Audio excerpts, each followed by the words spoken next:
بسم اللہ الرحمن الرحیم۔ السلام علیکم ناظرین، ملک ٹی وی میں خوش آمدید کہتے ہیں۔ آئیے چلتے ہیں آج کی سٹوری کی طرف۔ آج اس کے شوہر نے اسے شک کی بنیاد پر قتل کر دیا تھا اور دیکھنے والے بتاتے ہیں کہ اسے اتنی گولیاں ماری گئی تھیں کہ اس کے جسم سے بھنے ہوئے گوشت کی بو آ رہی تھی۔ یہ کہانی ہے ماہنور کی، جس کا تعلق پاکستان کے صوبے بلوچستان کے اندرون سے تھا۔ وہ کسی چھوٹے سے دیہات کی باسی تھی۔ والدین محنت مشقت کا کام کرتے تھے۔ اس کا باپ کسی وڈیرے کی بکریاں اور بھینسیں چرایا کرتا تھا، جبکہ ماں کسی دوسرے وڈیرے کے گھر میں بطور ملازمہ کام کرتی تھی۔ دیہات میں ہونے کے باوجود اس کے والدین کی سوچ عام دیہاتیوں سے بہت مختلف تھی۔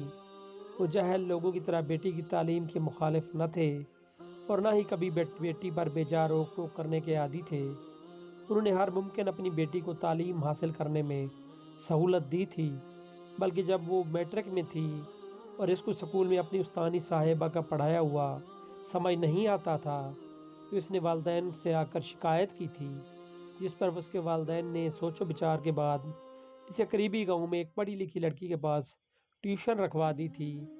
گویا کہ ماہنور کے والدین پاس ٹیوشن کے لیے فیس دینے کی سخت نہ تھی، مگر وہ بدلے میں ٹیوشن پڑھانے والی باجی گھر پیسوں کی جگہ روزانہ دودھ دیا کرتے تھے، اور ماہنور کی ماں اب وڈیرے کے گھر کام کرنے کے ساتھ ساتھ ٹیوشن پڑھانے والی باجی گھر میں بھی بطور ملازمہ کام کرنے لگی تھی۔ گویا کہ ماہنور پڑھائی میں ذہین تھی، خوبصورت شکل تھی، شکل و صورت کے ساتھ ساتھ خوبصورت شخصیت کی بھی مالک تھی، مگر وہ والدین کی نافرمان تھی۔ یہ دوسرے لفظوں میں اسے والدین کا کوئی احترام نہیں تھا۔ اس نے آج تک نہیں سوچا تھا کہ اس کی تعلیم کی خاطر اس کے والدین کتنی مشقت اٹھاتے ہیں۔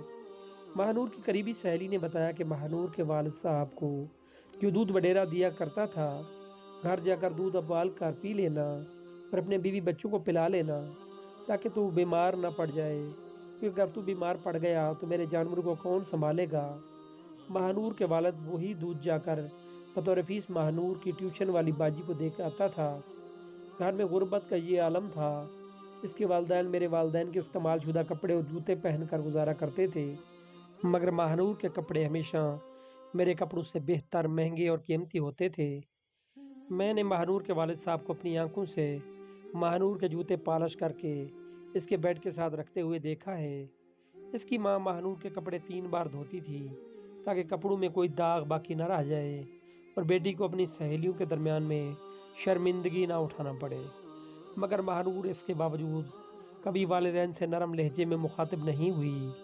ہمیشہ ہی اسے والدین کی تذلیل کرتے دیکھا گیا، جبکہ والدین کی طرف سے شرمندگی اور نرم لہجے میں ہی ماہنور کو جواب دیا گیا۔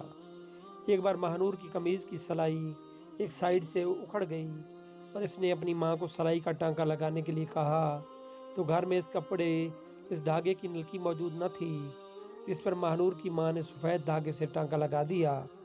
جب ماہنور نے قمیض پہنے ہوئے دیکھا سلائی کا ٹانکا کسی اور رنگ کے دھاگے سے لگایا گیا ہے تو اس نے اپنی ماں سے نہ صرف تلخ لہجے میں بدتمیزی کرنا شروع کر دی تھی، بلکہ کپڑے اتار کر سگی بوڑھی ماں کے منہ پر دے مارے اور اپنی ماں سے دھکے دینے لگی، یہاں تک کہ اس کی ماں دیوار سے جا ٹکرائی اور اس کے سر سے خون بہنے لگا۔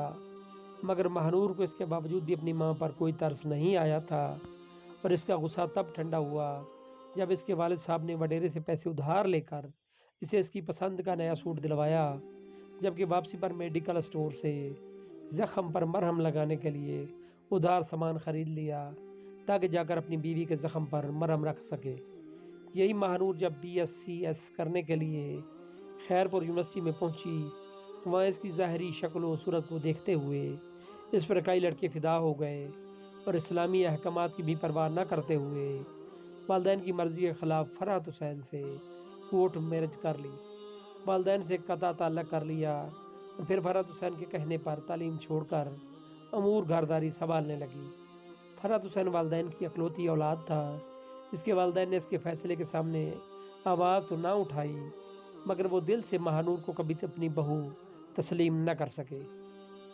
ماہنور جب اپنی ماں کی عادی تھی، اس نے ساس سے بھی تلخ لہجے میں بات کی تو اس کی ساس نے بیٹیوں کے ساتھ مل کر اسے کپڑے دھونے والے ڈنڈے سے پیٹا اور جب وہ تھک گئی تو اپنے ملازماؤں کے ذریعے ماہنور کی سزا جاری رکھوائی۔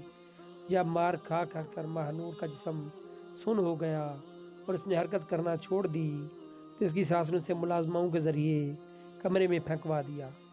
تیسرے دن جب فرد کراچی سے واپس پہنچا، اپنے گاؤں آیا تو فرد کی ماں نے ماہنور کی شکایت فرد کو لگائی اور فرد نے اپنا تمام تر محبت کو بالائے طاق رکھتے ہوئے ماہنور پر تھپڑوں کی بارش کر دی، جس سے ماہنور کو پتہ چل گیا ناز نخرے اٹھانے والا مرد فقط آپ کا باپ یا بھائی ہو سکتا ہے، والدین کی مرضی کے بنا حاصل کیا ہوا شوہر کبھی نہیں ہو سکتا۔ اور ماہنور کی ساس نے آہستہ آہستہ اپنے بیٹے فرد کو ماہنور سے بدظن کرتے ہوئے دور کرنا شروع کر دیا۔ ماہنور جس نے فرد کی محبت اور دولت کی ہوس میں آ کر اپنے والدین کو چھوڑ دیا، اس کی زندگی اب کسی عذاب سے کم تر نہ تھی کہ اس کی ساس نے اس کے کردار پر حملے کرتے ہوئے اس کے کردار کو مشکوک قرار دے کر اسے آئے دن فرد کے ہاتھوں تشدد کا نشانہ بنوانا شروع کر دیا۔ اور اگر فرد کہیں شہر سے باہر ہوتا تو اس کی کمی اپنی بیٹیوں کے ساتھ مل کر خود پوری کر دیتی۔ اب جب ماہنور کی ساس کو یقین ہو گیا کہ اس کا بیٹا مکمل اس کے ہاتھ میں ہے تو اس نے آخری چال چلی اور ماہنور کو باہر بھینسوں کے باڑے میں بیچ کر اپنے بیٹے کو کہا کہ وہ جانوروں کے باڑے میں کسی سے چھپ کر مل رہی ہے۔ فرد حسین نے تیش میں آ کر بندوق اٹھائی اور باڑے میں جا کر ہی بنا ماہنور کی کوئی بات سنے اسے گولیوں سے بھون کر رکھ دیا۔ اسے کسی قسم کی صفائی تک دینے کا موقع نہیں دے گیا۔ جبکہ ماہنور کو مارا گیا تو وہ 4 ماہ کی امید سے تھی۔ لوگ بتاتے ہیں کہ اس کی اتنی گولیاں ماری گئیں کہ اس کی لاش کے قریب سے بھنے ہوئے گوشت کی بو آ رہی تھی۔ بعد ازاں پولیس میں رپورٹ کر دی گئی کہ ماہنور ڈکیتی مزاحمت پر ماری گئی ہے۔ یوں والدین سے قطع تعلق کر کے لاوارث ہونے والی ماہنور آج لاوارث کر گئی تھی اور اس کے والدین تک خبر بھی نہیں پہنچی تھی۔ دوستوں، والدین سے بڑا اور مخلص رشتہ کوئی نہیں ہوتا۔